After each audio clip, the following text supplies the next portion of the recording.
Cerita mengenai tumbal kepala untuk dijadikan fondasi jembatan, memang sudah ada sejak zaman penjajahan ratusan tahun lalu.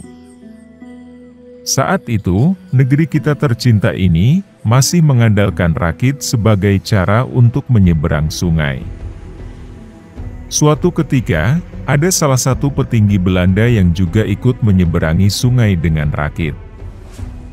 Melihat kondisi yang demikian, dan demi melancarkan aksi penjajahan, akhirnya, petinggi Belanda tersebut mendatangkan insinyur-insinyur dari negaranya, yang tujuannya adalah untuk membangun burg atau jembatan.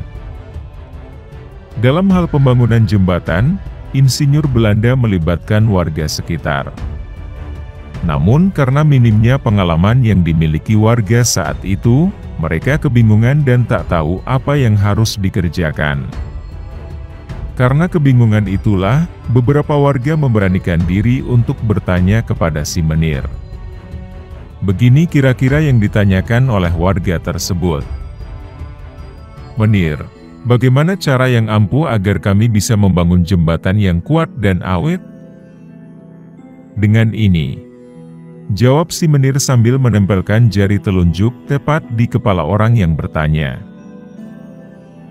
Dari dialog tersebut, warga berasumsi bahwa untuk membangun jembatan yang kokoh, maka harus menggunakan kepala manusia sebagai tumbal. Kalau di logika, tentu siapapun tidak akan mau kepalanya dijadikan tumbal saat ada pembangunan jembatan. Sejak itulah, muncul cerita orang potong kepala sebagai tumbal untuk membuat bangunan yang kokoh. Mereka, para warga zaman dulu yang hendak membangun jembatan, dan untuk mendapatkan kepala sebagai tumbal, biasanya dengan cara menculik seseorang, atau bisa juga dengan mengorbankan salah satu pekerja melalui kecelakaan kerja yang sudah direncanakan sebelumnya.